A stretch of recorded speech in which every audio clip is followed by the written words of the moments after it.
Graça e misericórdia e paz da parte de Deus, nosso Pai, e de nosso Senhor Jesus Cristo. Amém. Jesus Cristo seja louvado. Amém.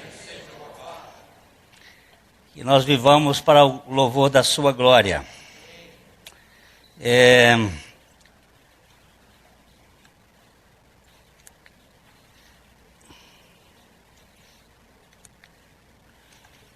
Tive muita dificuldade de ler o livro A Cabana.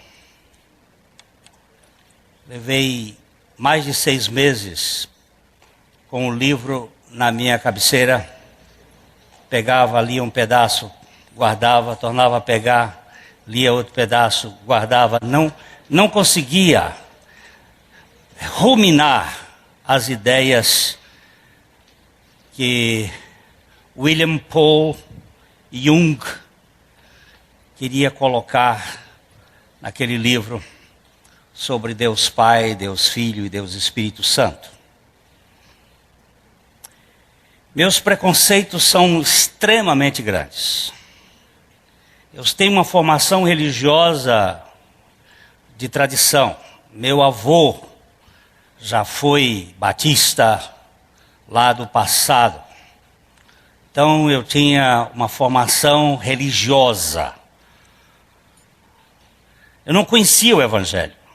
Eu vim conhecer o Evangelho aqui em Londrina. Já depois de pastor, alguns anos.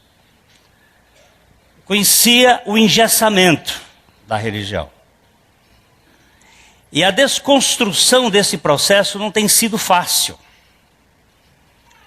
Porque nós somos formados como casca de jabuti. Ali dentro estamos presos e retidos. O jabuti engorda para dentro, ele não engorda para fora. Ele cresce, mas ele engorda para dentro, porque a casca não permite. Há uma carapaça pesada. E a religião tem sido a mais terrível das invenções do diabo na face da terra. Porque deixa as pessoas viciadas com algo endógeno, de dentro. E ela não sabe que está viciada. E, de um modo geral, as pessoas vivem na igreja, mas não são libertas. Elas falam de Deus, mas não conhecem o Deus do qual elas falam. Há muito conhecimento teológico por aí, mas pouco conhecimento relacional. E Baxter Kruger resolveu voltar à cabana. Ele resolveu fazer uma leitura. Ele é um teólogo. E uma coisa que me chamou a atenção neste livro, que é De Volta à Cabana, foi essa expressão, Mac. Mac é o personagem do livro, que é Mackenzie Allen Phillips. Aquele pai que perdeu a Missy, a filhinha. Num abuso, num momento de maldade, de um abusador, que nada mais é do que a história do William Paul Jung. O escritor foi abusado quando criança. Ele sofreu vários abusos, não só sexuais, mas morais e religiosos. Mas ele viveu dentro da religião. E como abusado, ele resolveu escrever, depois que a sua esposa exerceu um papel de libertação na vida dele, porque foi descoberto que o abusado normalmente é abusador, ou ele vive numa vergonha que ele precisa arranjar um jeito. E ele estava tendo um caso com uma mulher. E a esposa descobriu. E ao descobrir, ele verificou que não estava no inferno. Porque quem ama não joga pedra. Quem ama restaura. E aquela mulher exerceu um papel, por isso que no início do livro ele fala dela, da Kim, como uma mulher que salvou a minha vida. E ele escreveu aquele livro para contar aos filhos dele o que era a religião e o que era o Evangelho. Que é o Evangelho do Pai, do Filho e do Espírito Santo. Papai, Jesus e Saraiu. Então ele usa toda uma linguagem e ele fez 15 volumes, que era para os seus 4 filhos e alguns amigos. Só que os amigos disseram, isso não pode ficar assim, tem que passar para frente. E só no Brasil, esse livro já foi vendido para mais de 3 milhões de exemplares. É um fenômeno de comunicação. E o livro tem umas coisas muito interessantes. Porque ele disse, ele é um escritor comum, aliás, ele nem é escritor. Ele é um pai. Um homem que tinha 3 empregos para sustentar a família. E que contou a história para os filhos. E essa história, ele disse, eu não quero que o Senhor abençoe nada meu. Eu quero estar no lugar da tua bênção. E no lugar da bênção de Deus, Deus disse o seguinte, me dá a sua historinha e conta para seus filhos que eu quero contar para os meus. E a historinha dele tem muitos aspectos salvadores.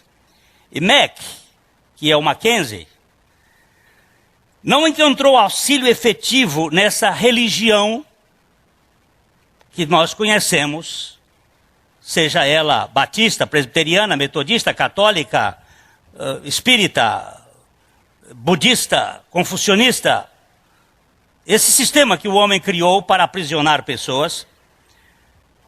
E ele, especialmente no meio cristão, evangélico, protestante, não encontrou no qual tantos de nós fomos criados. Para ser exato, ele acabou encontrando a cura, mas foi preciso desconstruir quase tudo aquilo que lhe haviam contado sobre Deus, sobre si mesmo e os demais sobre a vida. Mas não sobre o que ele ouvira sussurrando no Espírito Santo. Saraiu foi que ensinou muita coisa para ele. E para mim, como teólogo, isso é Baxter Kruger dizendo, para mim como teólogo, é aqui que está a parte mais fascinante. O que Mackenzie encontrou foi a pura bondade e o amor do Pai, do Filho e do Espírito Santo. A antiga verdade que um dia transformou o mundo. A cabana é a voz da igreja original chamando-nos de nossa loucura de volta ao verdadeiro lar. No Pai, no Filho e no Espírito Santo. Nesta habitação de relacionamento. A história dentro da história é que Paul Jung, por intermédio da vida trágica e da cura de Mackenzie Allen Phillips, achou um jeito de escapar dos dragões vigilantes do legalismo e do racionalismo em que foi transformada nossa crença, e de nos apresentar a verdade que liberta. É verdade que a verdade é uma pessoa que partilha a vida e todas as coisas em seu amor voltado para o outro com seu Pai, na maravilhosa liberdade do Espírito Santo. É uma pessoa que atravessou todos os mundos para nos encontrar em nossa dor. É uma pessoa que trouxe com ele seu Pai e o Espírito Santo juntos. Em algum lugar dentro de nós sabemos que isso é verdade. Mas temos medo. Temos muito medo. Pois quando esse fio é puxado, muitos tapetes começam a se desfazer. Contudo, no exato instante em que você tem medo, de que seu mundo seja desaparecido, descobre que alguém com letra maiúscula, está tecendo um novo tapete da simplicidade, da liberdade e da vida inimagináveis. No meio da história, quando Mac está sendo amado através de um processo de cura de aproximadamente 15 passos, Sofia, a sabedoria, a velha linguagem do Velho Testamento, que é Cristo no Velho Testamento, o exorta com palavras que todos que os amam a vida devem observar atentamente. Talvez, diz a sabedoria, sua ideia de Deus esteja errada. Depois Saraiu lhe diz: disponha-se a reexaminar aquilo em que acredita. Talvez a sua ideia de Deus esteja errada. Disponha-se a reexaminar aquilo em que acredita. Salmo 110.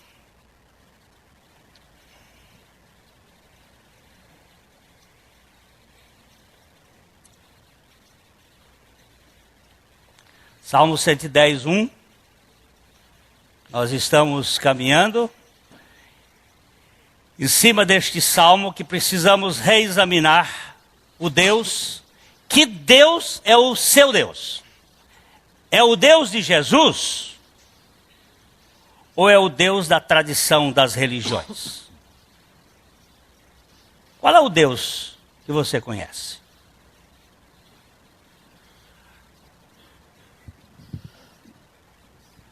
Disse o Senhor ao meu Senhor: assenta-te à minha direita, até que eu ponha os teus inimigos debaixo dos teus pés. Continue. O Senhor enviará de Sião o cetro do seu poder, dizendo: domina entre os teus inimigos. Apresentar-se-á voluntariamente o teu povo, no dia do teu poder, com santos ornamentos, como o orvalho emergindo da aurora, serão os teus jovens. O Senhor jurou e não se arrependerá. Tu és sacerdote para sempre, segundo a ordem de Melquisedeque. O Senhor, à tua direita, no dia da sua ira, esmagará os reis. Ele julga entre as nações, enche-as de cadáveres, esmagará cabeças por toda a terra. De caminho, bebe na torrente e passa de cabeça erguida. São 7 versículos. São 7 passos muito interessantes. Nós estamos ainda no primeiro. O Senhor, disse o Senhor ao meu Senhor, verso 1, por favor. Disse Javé, Senhor escrito com todas as letras maiúsculas, ao meu Senhor, Jesus encarnado, que veio realizar uma obra contida no Pai, no Filho e no Espírito Santo. Ele é a encarnação do Verbo, mas ele e o Pai disse, eu e o Pai somos um. E o outro, o Paráclitos, junto com ele, um. Javé disse ao meu Senhor, a Jesus, a encarnação do Verbo. Cristo é o Messias, é o ungido. Jesus é o homem. Cristo, Jesus, é Deus homem. É Deus habitando conosco. Para um dia, Deus habitar em nós. Conosco, Emanuel, Deus com, aqui na terra. Corpo e corpo não se entram, mas um dia o Espírito de Cristo vem habitar em nós. Então ele disse o Senhor ao meu Senhor: assenta-te à minha direita, até que eu ponha os teus inimigos debaixo dos teus pés. Nós já estivemos vendo primeira vez que estivemos abordando este assunto aqui, a questão da encarnação e de Cristo realizando uma obra e tendo completado esta obra. O tudo está consumado da cruz significa que nada tem para ser feito posteriormente. Que Jesus veio aqui à terra para realizar uma obra perfeita, completa e irretocável.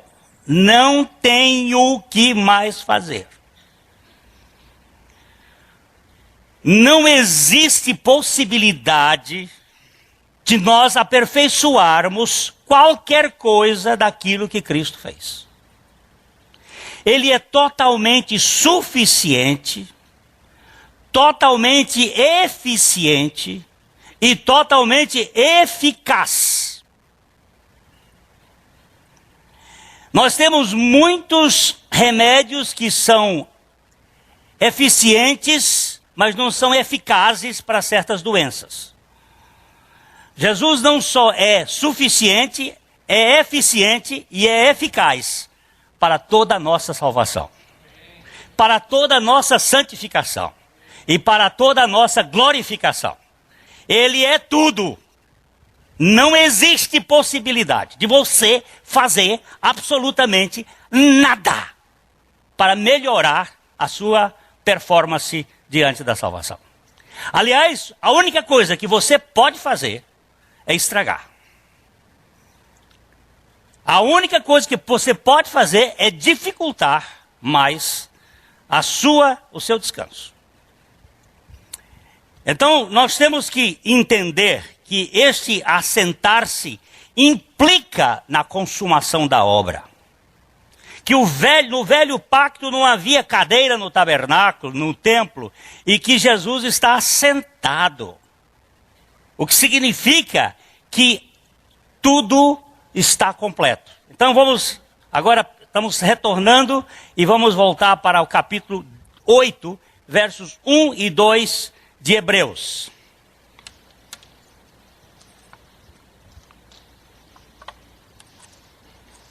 Hebreus 8, 1 e 2. Ora, o essencial das coisas que temos dito é que possuímos tal sumo sacerdote que se assentou à destra do trono da majestade nos céus, como ministro do santuário e do verdadeiro tabernáculo que o Senhor erigiu, não o homem. Vamos voltar aqui para o verso 1.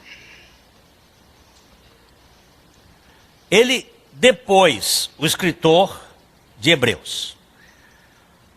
Quem foi o escritor de Hebreus? Quem foi o escritor de Hebreus? Um professor no seminário de Princeton, no século passado, perguntou a um aluno: quem foi o escritor de Hebreus? O aluno disse: professor, eu esqueci. Ele disse: lamentável, esse seu esquecimento, porque era a única pessoa que sabia. E o seu esquecimento deixou para a humanidade uma tragédia muito séria. Alguns acreditam que pode ter sido Apolo, outros que foi Paulo, outros acreditam até que tenha sido Priscila. E essa vertente encontra bases muito fortes, porque depois de escrever 13 capítulos, ele diz, tendo escrito resumidamente, só podia ser uma mulher. Mas depois de escrever 7 capítulos, o escritor diz: ora, o essencial. O que você me diz que é essencial? O que é uma coisa essencial? Não, o que é uma coisa essencial? é uma coisa sem a qual você não pode viver. Usa-se a expressão latina sine qua non. Sine qua non significa sem a qual não se pode viver. O essencial, disse o Zé Luiz aqui, água. A água é uma coisa essencial, sem a qual não podemos viver aqui na terra. Ar é essencial. O essencial das coisas que temos dito já até aqui é que possuímos um sumo sacerdote que está entre Deus e o homem. O sumo sacerdote é aquele que intermedia entre o homem e Deus, é o sumo pontífice. Palavra hoje mal usada com relação ao Papa. O Papa não é sumo pontífice. O sumo pontífice é Jesus Cristo. Ele é a suprema ponte que nos liga a Deus. Porque a Bíblia diz que há um só Deus e um só mediador entre Deus e os homens, Jesus Cristo, homem. Então o essencial é que nós temos um sacerdote que se assentou à destra do trono da majestade dos céus. Por que ele se assentou? Por que ele se assentou? Diga. Porque não tem mais nada para fazer. A obra está completa. E hoje, ele assentado no céu faz uma obra. Ele tem um ministério hoje. Ele está sentado lá intercedendo por nós, aqui em Londrina. Não só aqui em Londrina, mas sobre toda a face da terra, para que aqueles que ouçam o evangelho da suficiente graça de Deus possam receber e não ser enganados pelos picaretas da religião. É a intercessão de Cristo. Então esse sumo sacerdote está à destra do trono da majestade dos céus, consumou uma obra perfeita. Quando eu ouço determinadas pessoas, eu hoje de manhã me referi que eu quase quebrei este dedo lá no encontro dos homens, porque eles estavam contando ali que havia um religioso, filho do diabo, com um saco de orações nas costas, subindo uma montanha, suado feito um jumento, subindo com aquele saco e uma câmera gravando, porque isso tem que mostrar para todo mundo, todo o Brasil, ele dizendo: eu estou aqui para pagar o sacrifício, para que você receba as bênçãos de Deus. Eu não aguentei com aquilo que eu ouvi, dei um soco na mesa, quase que me arrebentei, mas eu não quero perder a minha capacidade de me indignar contra estes roubadores do sacrifício de Jesus Cristo. Aquele sacrifício foi único, eterno, irrepetível e continua vigorando até a eternidade. Amém. Ele não pode ser repetido. Ele é um sacrifício perfeito. Você estiver debaixo da sua fé como o dom de Deus, você está seguro. Porque você não tem nem fé para crer nele. Olha, o essencial de tudo que nós temos falado é que temos um sumo sacerdote assentado à destra do trono de Deus. Você quer mais? Veja o verso 2, ele diz: como ministro do santuário e do verdadeiro tabernáculo que o Senhor erigiu e não o homem. Aquele tabernáculo de Moisés era provisório, até que viesse aquele que tinha um processo eterno de redenção permanente. Cessa tudo enquanto a antiga musa canta. Pode acabar com sua ideia de que você vai fazer a Deus amar você mais. Se você for fiel, Deus te ama. Se você for infiel, Deus te ama. Você está pregando que eu posso viver infielmente e Deus vai me amar completamente? Sim, senhor. Só que você vai sofrer as consequências da sua infidelidade, da mesma maneira que uma pessoa, quando põe a mão no fogo, queima, e vai sofrer as consequências. Mas isso não desfaz o amor de Deus por você. Pelo contrário, Ele vai lhe levar a algumas circunstâncias até que você se renda completamente. Segundo o apóstolo Pedro, o assentar-se está relacionado à obra da cruz, através da morte e ressurreição de Jesus. Atos capítulo 2, versos 34 a 36. Estabelecimento de um senhorio como o Senhor ressuscitado. Morte e ressurreição faz de Jesus Cristo o Senhor. Olha, temos um... Disse o Senhor Javé ao meu Senhor, assenta-te. Jesus Cristo se tornou Senhor pela sua morte e ressurreição.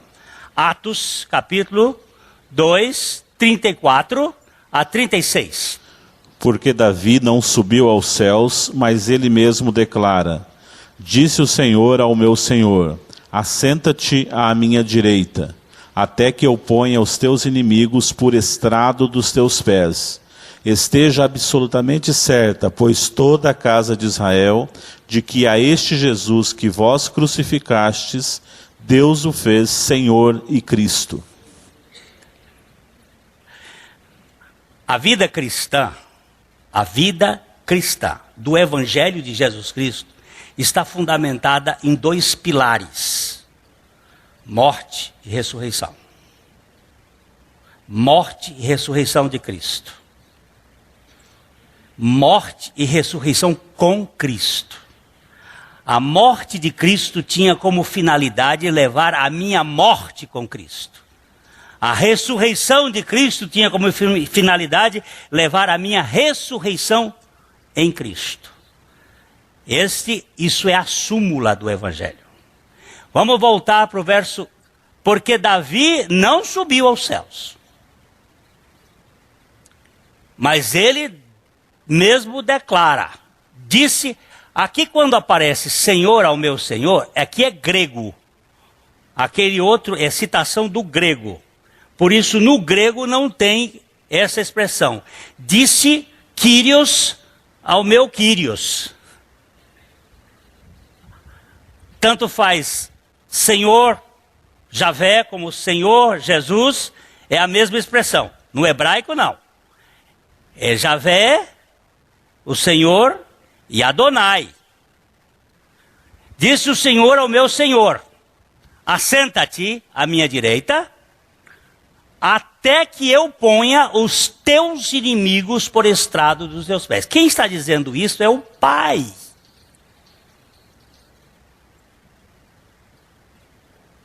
Assenta-te, meu filho, que os teus inimigos... Quais são os inimigos de Cristo? O pecado, a morte, e mais o diabo. Os outros são os inimigos do homem.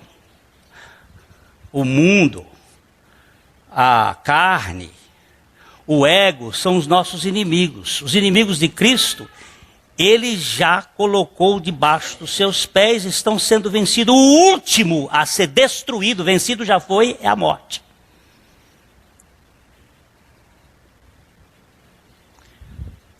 Até que eu ponha os teus inimigos debaixo dos teus pés. Veja agora o verso 36. Esteja. O quê? Absolutamente certa. Quem? Toda a casa de Israel. Por favor, gente. Israel não é judeu. Judeus são os descendentes de Judá, da tribo de Judá. Israel são os descendentes de Jacó depois que ele passou pelo vale de Jaboque. Israel é uma linguagem diferente dentro da Bíblia no seu contexto geral. Hoje nós somos Israel de Deus. O Israel de Deus é aquele que vive pela fé como a teve Abraão. A toda a casa de Israel, a todos aqueles que vivem pela fé em Cristo Jesus, de que este Jesus, não só vós, judeus, matastes, mas Glênio também fazia parte da morte de Jesus Cristo, porque Jesus Cristo não morreu por causa que os judeus mataram, nem Pilatos, nem Roma. Ele morreu por causa de Glênio, absolutamente por causa dos meus pecados. E agora você, se quiser entrar nessa fila, já tem a obra de Deus providenciada para você. Eu me lembro de um dia que um jornalista da Folha de Londrina estava fazendo um artigo sobre a Páscoa. Diga-se de passagem aqui, parêntese. Nós precisamos no próximo ano acabar com essa história de dar bolo, pão, bombom de chocolate para menino em Páscoa. Até que esse ano vai. Nós vamos parar com essas besteiras de criar a Páscoa dentro do modelo velho. Isso é modelo do capeta.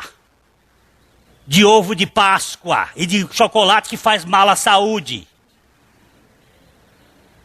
Você quer que eu dê uma aula hoje aqui de adoecimento por causa de chocolate e de açúcar?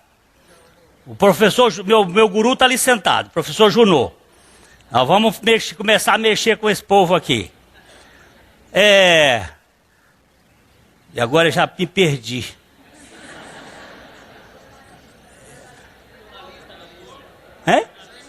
O jornalista da Folha de Londrina, chegando para mim, diz o seguinte: quem foi que matou Jesus?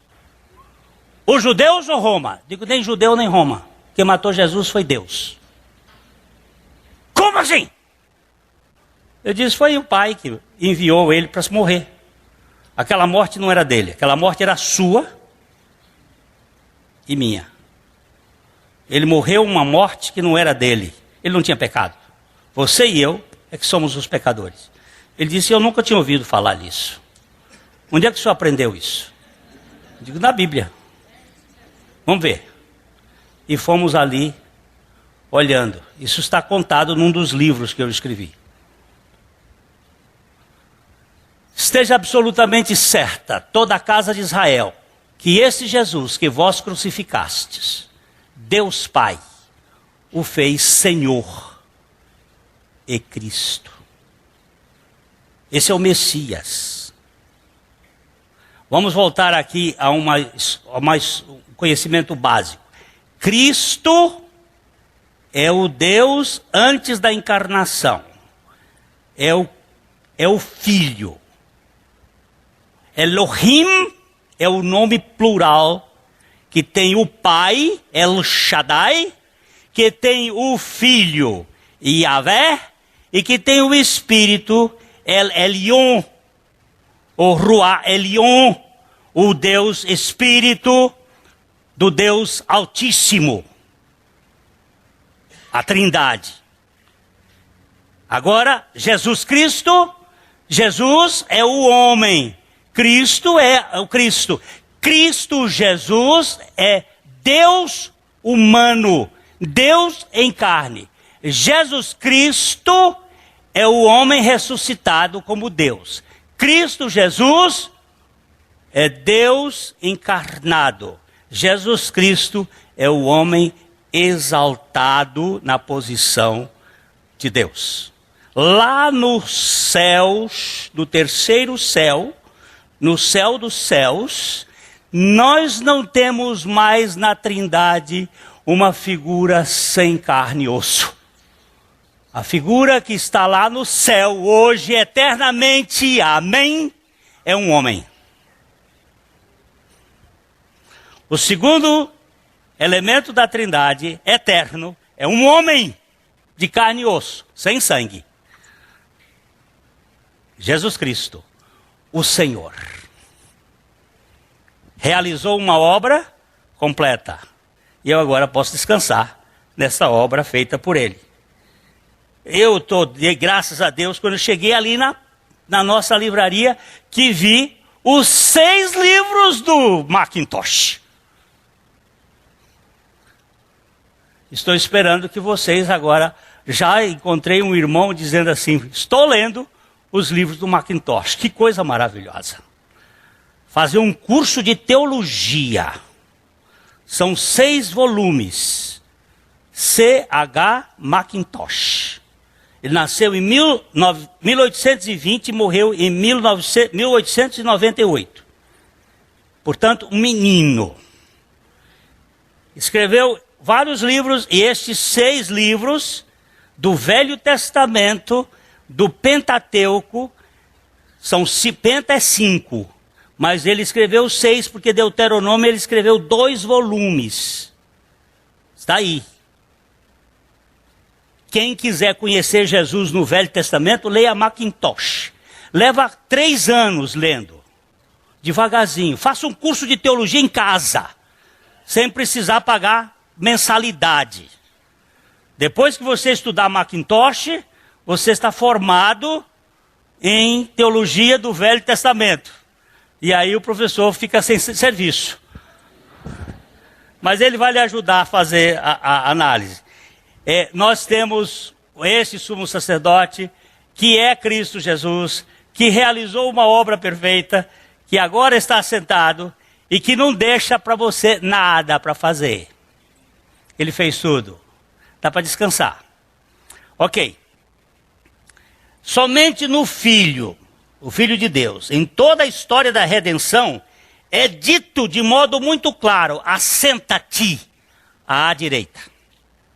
A sua obra encontra-se completa, perfeita, e não pode ser retocada. Hebreus 1:13. Olha, nunca disse para anjo, nem para querubim, nem para serafim, nem para arcanjo, não disse para só para o Filho, só para o Filho. Hebreus 1:13. Ora, a qual dos anjos jamais disse, assenta-te à minha direita, até que eu ponha os teus inimigos por estrado dos teus pés? Qual foi o anjo que ele foi dito isso? Por que ele não disse isso para Miguel? E não disse isso para Gabriel? E não disse isso para os serafins, para os querubins? E nem disse isso para Lúcifer. Apesar de Lúcifer ter sido o anjo mais lindo que já passou pelos páramos celestiais. Ele foi chamado de sinete da perfeição. Se você pensa que Lúcifer é feio, essas histórias são da Idade Média, para fazer medo a neném, às criancinhas. Diabo de chifre? Quem ter chifre é outra pessoa, diabo não. Pode ficar certo que ele é lindésimo. Ele anda no meio das pedras afogueadas. Vocês vão fazer estudos sobre pedras. Um dia nós vamos ver sobre os cristais de rocha. Nós vamos estudar sobre os cristais e as pedras dos poderes carismáticos. Os poderes telúricos. Para vocês entenderem que isso tudo faz parte da obra luciferiana. Quando você viu um cara abraçando a árvore e buscando força telúrica, pode saber que o outro está ali por perto. Porque está negando o sacrifício de Jesus Cristo. Isso impressiona, as pessoas ficam todas impressionadas. Mas a vida de fé não é vida de impressão. É vida de confiança na suficiência dele. Viu? Assenta-te. Qual foi o anjo que ele mandou assentar-se? Assenta-te à minha direita, até que eu ponha todos os inimigos por estrado dos teus pés? A qual deles ele disse? Por que só o Filho? Porque só o Filho consumou uma obra total. Olhando para você. Olhando no seu rosto. Não é obra de acusação, é obra de salvação. Vamos dar uma olhadinha aí, Hebreus, aí mesmo, o 1, de 1 a 4. Havendo Deus outrora falado muitas vezes e de muitas maneiras aos pais, pelos profetas, nestes últimos dias nos falou pelo Filho, a quem constituiu herdeiro de todas as coisas, pelo qual também fez o universo. Ele que é o resplendor da glória e a expressão exata do seu ser, sustentando todas as coisas pela palavra do seu poder. Depois de ter feito a purificação dos pecados, assentou-se à direita da majestade nas alturas, tendo se tornado tão superior aos anjos, quanto herdou mais excelente nome do que eles. Eita texto. Vamos voltar lá para o primeiro? Havendo Deus, outrora, falado, muitas vezes, e de muitas maneiras, aos pais, pelos profetas. Ele falou muitas vezes. Ele falou de muitas maneiras. Ele falou através dos profetas. Ele falou extensivamente. Nestes últimos dias, nos falou pelo Filho. Qual é a linguagem final da Bíblia? Qual é a linguagem que põe ponto e pronto? Qual é a linguagem? O Filho. A linguagem de Deus, ele teve vários tipos de linguagem. A natureza fala de Deus, os céus proclamam a glória de Deus, o firmamento anuncia as obras das suas mãos. Isso é uma linguagem de Deus. O universo, o zodíaco fala de Deus. Nós olhamos para a terra, olhamos para a criação, está falando de Deus. Deus falou pelos profetas, anunciou pelos profetas. Deus falou de várias maneiras, mas chegou um ponto que ele falou exclusivamente. Nesses últimos dias. Quando é que começam os últimos dias na Bíblia? A partir do nascimento de Jesus Cristo. Nós estamos vivendo nos últimos dias. Os últimos dias começam a partir da vinda de Jesus Cristo nesse mundo. Nesses últimos dias nos falou pelo Filho, a quem constituiu o herdeiro de todas as coisas. Quem é o herdeiro? Hein? É Jesus Cristo. E você é o quê? Co-herdeiro com ele. Ou seja, tudo que é dele é seu. Co-herdeiro com ele, pelo qual também ele fez o universo. Está dizendo que o herdeiro é o que fez o universo. E aí no verso 3 ele diz, ele, este herdeiro, é o resplendor, é a esplêndida manifestação da glória, e a expressão perfeita, exata do ser divino, sustentando todas as coisas pela palavra do seu poder. Agora preste bem atenção. Depois de ter feito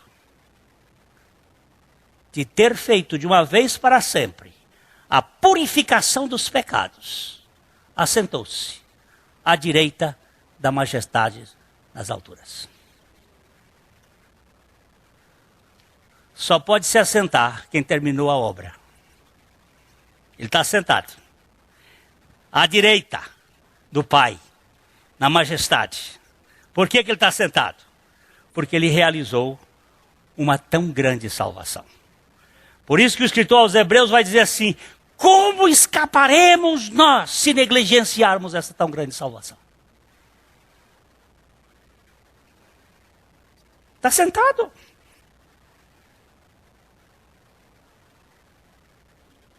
Ele não está agoniado. Não está aflito. Já realizou. E aí o verso 4 diz: tendo se tornado tão superior aos anjos. Lembre-se que esta carta, a carta aos Hebreus, fala da superioridade de Jesus. Superior aos anjos, superior a Moisés, superior à ordem de Melquisedeque, ao próprio Melquisedeque, superior a todas as coisas. Ele é superior. Ele está acima de todos. Por isso que Deus lhe deu um nome que está acima de todo nome, para que ao nome de Jesus se dobre todo o joelho, nos céus, na terra e debaixo da terra, e toda a língua confesse que Jesus Cristo é o Senhor, para a glória de Deus Pai.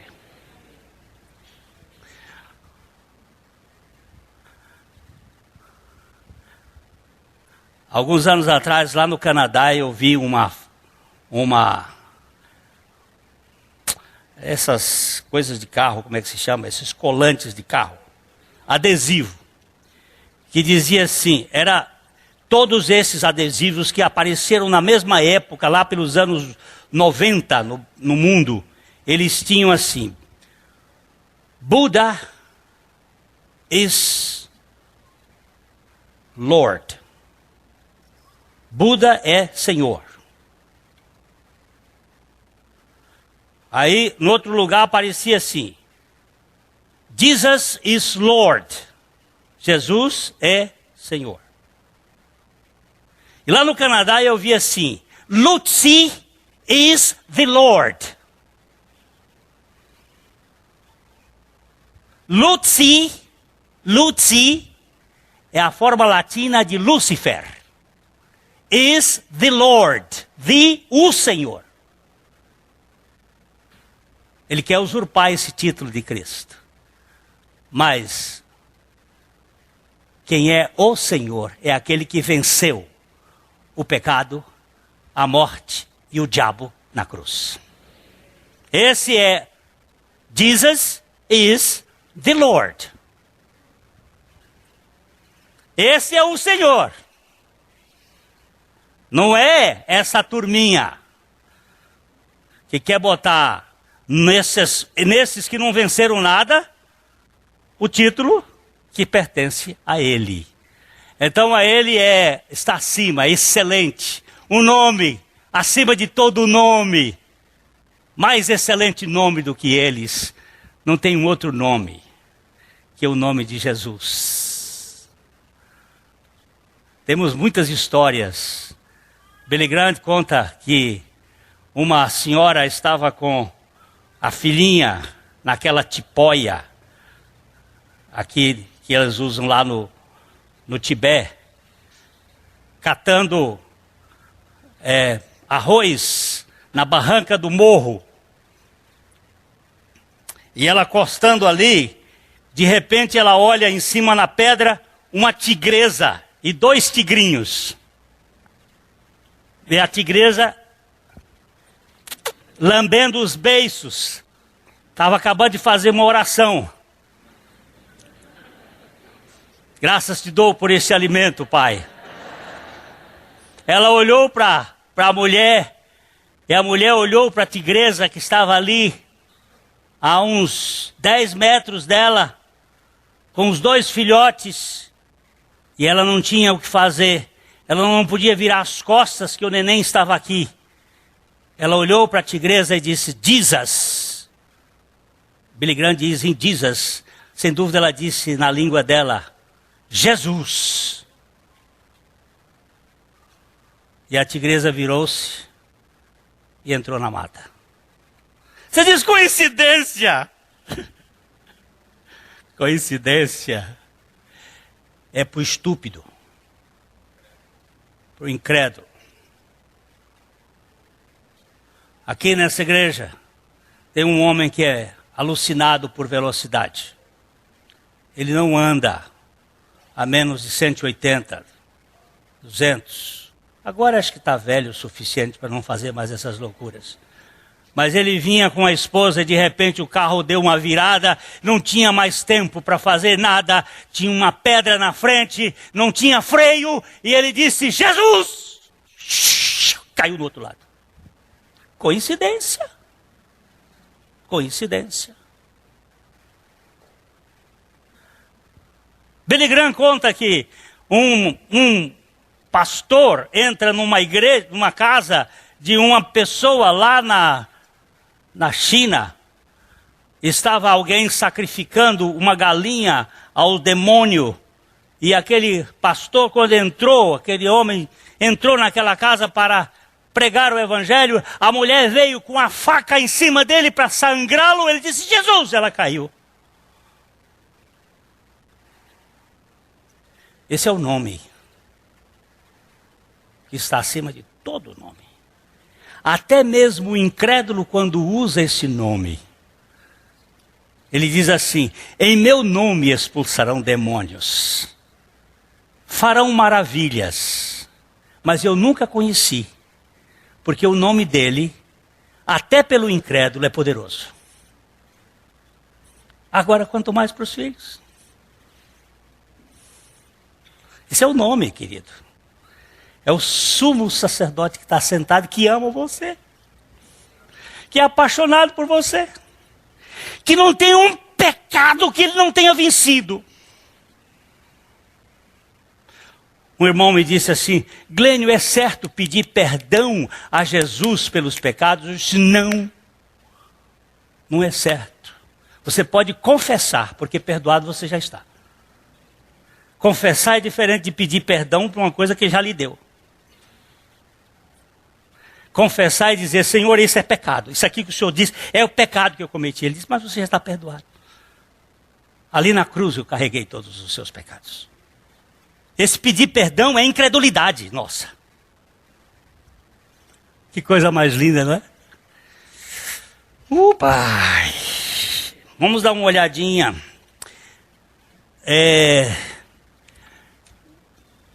Ele assentou-se, porque realizou uma obra.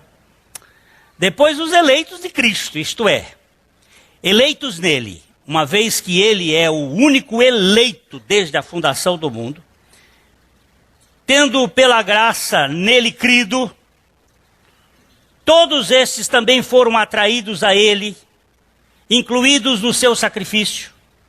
Por isso, todos os eleitos também encontram-se assentados nos lugares celestiais em Cristo Jesus. Vamos ler Efésios capítulo 2, versos 4 a 7. Eu acabo hoje, gente. Esse primeiro versículo. Mas Deus, sendo rico em misericórdia, por causa do grande amor com que nos amou, e estando nós mortos em nossos delitos, nos deu vida juntamente com Cristo, pela graça sois salvos. E juntamente com ele nos ressuscitou e nos fez assentar nos lugares celestiais em Cristo Jesus, para mostrar nos séculos vindouros a suprema riqueza da sua graça em bondade para conosco em Cristo Jesus. Presta atenção. Leia a Bíblia olhando preposição. Presta atenção nas preposições da Bíblia. Presta atenção nos verbos da Bíblia. Vamos voltar lá. Mas Deus é o quê? É o quê? É riquíssimo, diz a outra versão. É riquíssimo. Humberto, qual é a palavra no grego aqui para rico? Plutocratas. Pluto. Muito, muito rico. Muito rico. Muito rico. Rico em quê? Em misericórdia. O que é misericórdia? É não dar àquele que merecia o que ele merecia. Deus é rico em misericórdia. E por causa de quê? Do grande amor com que nos amou. Qual foi o amor dele? De tal maneira que deu o seu Filho unigênito. Que amor é este? É inesgotável. Faz favor de beber a água do Oceano Atlântico todo. Tente pegar um copo todo dia, toda hora e começar a beber. Quantos anos você levará bebendo a água do Oceano Atlântico? Quando é que você vai esvaziar o Oceano Atlântico? E se toda a humanidade resolvesse beber a água do Oceano Atlântico, fosse transformada em água doce e eles fossem beber? Pode tomar, pode tomar. Quanto mais toma, mais tem. Tenta esgotar o amor de Deus. Faça favor.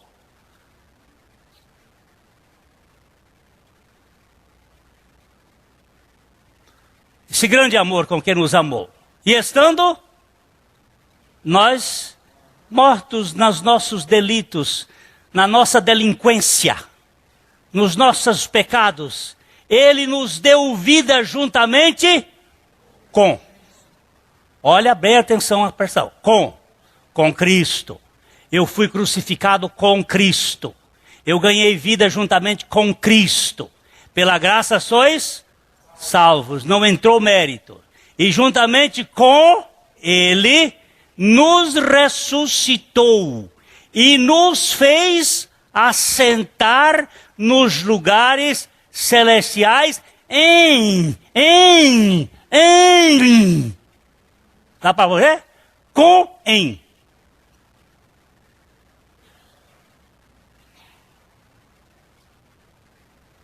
Eu estou nele. Em Cristo. O único eleito, desde a fundação do mundo, é Cristo. E todos os que estão em Cristo são eleitos com Cristo.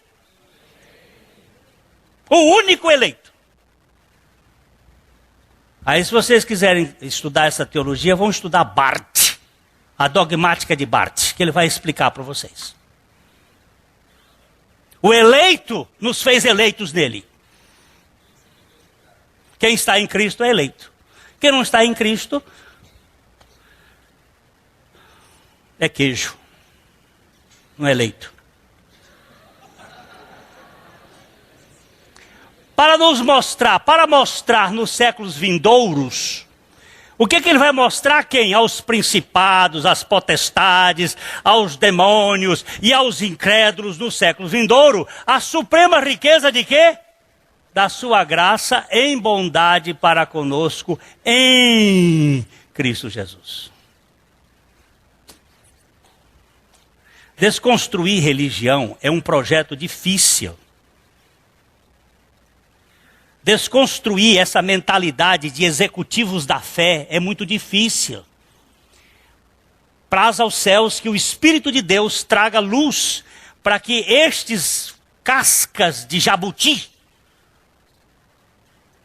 ganhem a dimensão da libertação em Cristo e vivam pela suprema suficiência de Jesus Cristo.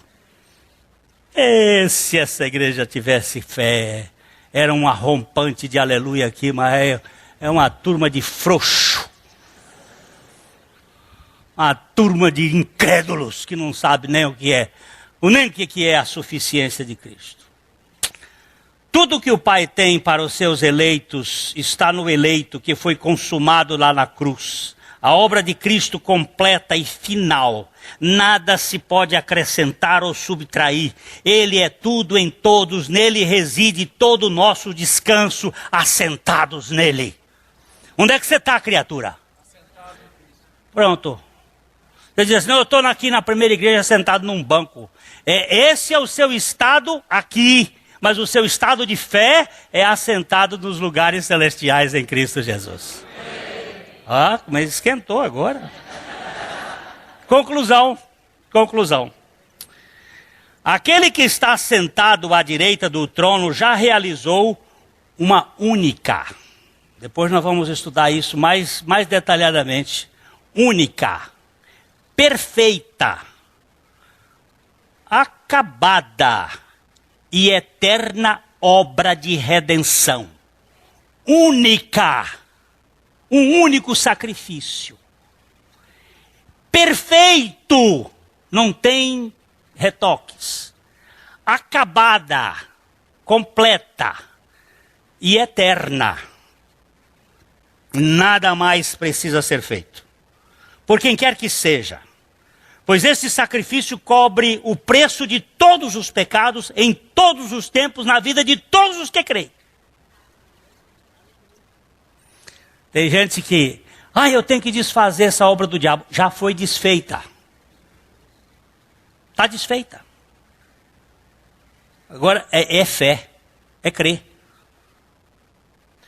Lembrando que a fé é dom de Deus. A fé é um presente que Ele deu para você. Você nasceu incrédulo. Você nasceu ignorante, analfabeto, desdentado, estúpido, caótico, mentiroso, filho do diabo, mas Ele, pelo seu grande amor, lhe deu fé para crer nele. As outras coisas você aprende na escola. Mas fé, só dom de Deus.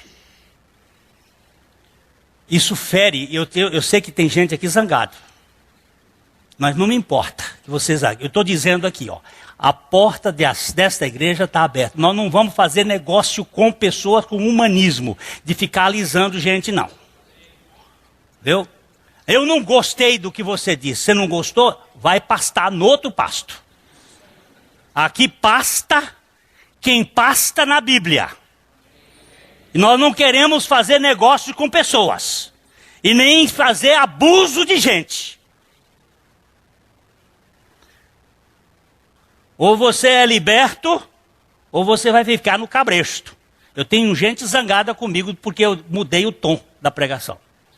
Se o senhor era mais suave, daqui para frente vai piorar. Eu quero dizer para vocês que na suficiência de Cristo nós não vamos negociar nenhum passo. Olha, não há fé inata nos descendentes de Adão. Não há fé inata. Tantos que creem na esperança da sua vinda, bem como os que creem creram e creem a partir da sua vinda, porque no Velho Testamento as pessoas tinham esperança no Messias que havia de vir, eles andavam na esperança. Nós andamos na fé do que já aconteceu. Tanto aqueles que andaram pela esperança na fé que havia de vir, porque a fé veio por Cristo, quanto aqueles que estão crendo hoje, é pela graça em Cristo Jesus. É pela graça. Para quem não tem condições, dou graças a Deus pelo Evangelho de Jesus Cristo. E não tem esse negócio, eu tenho mérito. Mérito vai ter você nas suas academias, na maçonaria, em qualquer lugar. Aqui não. Aqui é o indigno, é o mendigo, é o falido, é o fracassado, que foi aceito pela suficiência de Jesus Cristo. Vamos parar com essa história. Vamos parar com essa história. Eu estou vendo aqui uma gente com a cara enroscada, enrosque mesmo. Porque Jesus Cristo veio para tirar o peso. E eu não tenho medo de cara feia não, porque eu vejo no espelho todo dia. Eu já vi um levantando a mão ali para querer falar alguma coisa e vai ficar quieto.